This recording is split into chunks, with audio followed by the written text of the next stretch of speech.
Hey crafters and bestie lovers, I've got an awesome card for you today. It is kind of an easel card, but it's like backwards easel card. So let's go down to the table and I'll show you what I mean. Hey, thanks for joining me. So this is the image that I'm using today. I colored up almost exactly the same as how she looks on that stamped image there. They always give you kind of an idea of how to color her. I love the way they did the slit. I just didn't want to take the time to figure out how to do it. And then I added some pearls to her, but that's how she's going to look when she goes on this project. And her name is Divalicious. It's really teeny tiny down here. You can see it, but if you're looking for it, I will leave a link below so you can find her directly so you don't have to search. And I've gone ahead and already kind of prearranged my card. Here's what I mean by when I say it's an easel card. So when you do a regular easel card, you do a regular A2 size card. You fold one side of it, only you fold it this way, okay? And then you put the top on it, but half of it folds up so that it stands like this, so it's an easel. Okay, so the only difference is on this is that you fold this one down backwards, and then after you set everything up, it's going to sit forward like this. So that's really interesting. Anyway, so let's give this a try. I went ahead and already pre-stamped this one. And here is what the stamp looks like. It just has some funny markings on it, but I can't find anything on the side that tells me where it came from. It's just really a really cool crackled look. And then I grabbed a paper pad that I used the rest of this from. So on this part here, I'm going to put this because the blue really makes her stand out, and it's a little bit longer, so I'm going to go ahead and put that on and trim off the part that I don't need. And whatever size card you decide to make yours as, you will have to change all of the measurements. So I don't want to give you measurements now and then have you be like, well, that didn't turn out. But what I can say is that I used a regular A2 size card. That means it's half of an 8.5 by 11 sheet of paper. Okay, 8.5 by 11 sheet of paper, cut it down in half. And that's how you get this. Okay, mine's going to go like that. There's a little bit of extra, like I said, I'm going to trim that off. And now I saw this on Pinterest, and I just copied the card in my mind and recreated it. So if it doesn't perfectly stand up, I might have to fuss with that a little bit.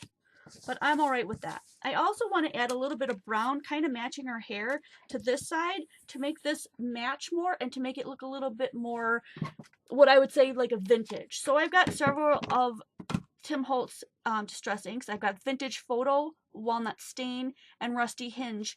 And I may use a little bit of Rusty Hinge, but that one is really, really orangey, so maybe not. But let's just see what we get when we use a little bit of Vintage Photo.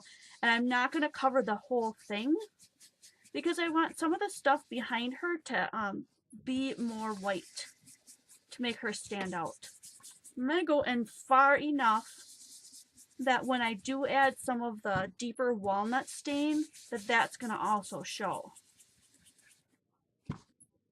And I don't have to go all the way down to the bottom, obviously, because that's going to be hidden a little bit by the front of the card. But I am just going to give it just a touch.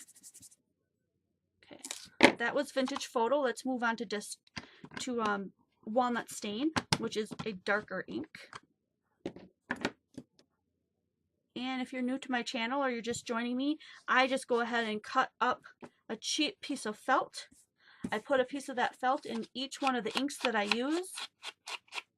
And that way when I want to do this, I don't need a different tool like this from Ink Essentials for every single one. I just use the same one for all of my inks. Saves on money and time. Mostly time is what I'm looking to save. Although I can be very frugal at times too. So there's a little bit of that. And I'm going to pop it back there and see how it looks. See if I really like it. I may have to cut off a tad off the bottom to make that fit. Maybe I won't. Maybe I'll just leave it. But I like the look of that with a little bit of white. Again, as I go along, I always kind of put things together and see how they're going to look. She will end up being crooked on there, but as I turn her, the paper will be crooked and she'll be straight. And I like that. There's not a lot of white showing, but just a little bit. And that brown is really cool. It brings out her hair as well. So let's put that back. Whoops.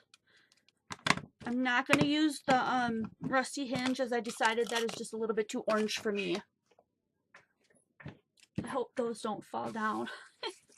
And I want to put a little bit of color behind this. And I've decided I'm going to use the green from that same paper pack, just so that I know that it works, that it matches. Now, I didn't put anything under here, so I'm just going to quickly clean my mat. Spray a little bit of water. What I'm going to do is I'm going to place her on here. She's going to look crooked at first, but trust me, she's not going to look crooked in the end.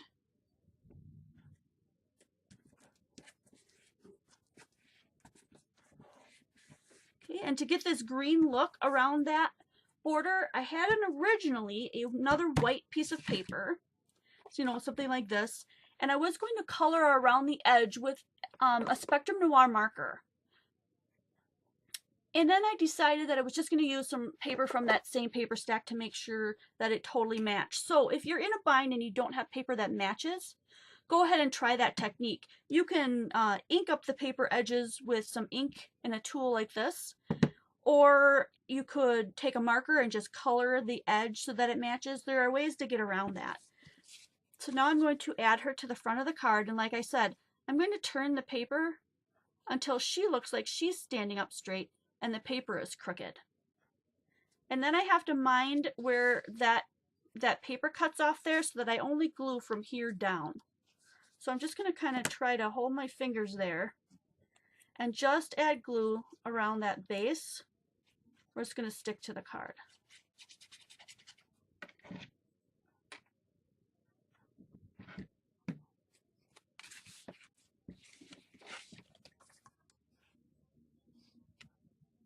And then turn her. I'm also watching to see that my edges don't go too far over either side of the card, but that she's still straight. And then give her a press so she stays down. Alright, so here's the telltale if this is going to stand up on its own or not. Like I said, or maybe I skipped that part, I'm not sure. I found this on Pinterest, and it's a kind of a backwards easel, and it's going to stand up like this. And I'm already noticing that that back part is just too heavy to stand up, so there must be something that I'm missing. So I may have to play around with that. But in any case, you could always flip over and write a sentiment on that side. You could write something on this side, or you could put another sentiment at the top. I'm not going to, because I'm not sure who I want to give this to yet. And I may want to personalize it by just behind here putting their name, which would be really cool. But this is the end of my card. This is how it's going to look in the end, in the still photos that I put at the end of the video, so that you can, let's see, there we go, so you can get a clearer view of the whole thing. She is so elegant.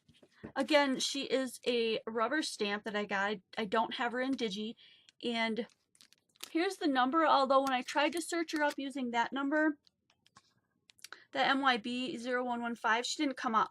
So then what I did was I just turned it in here. It says Divalicious on the bottom. And I found her going that way. But make sure to look in the description box below. I took all that work out for you. And just I'll have a link down there so you can go directly to her if you want to get that image. So I hope you guys enjoyed this this card making tutorial. And if you want to see more, give me a thumbs up. And I'll see you guys next video.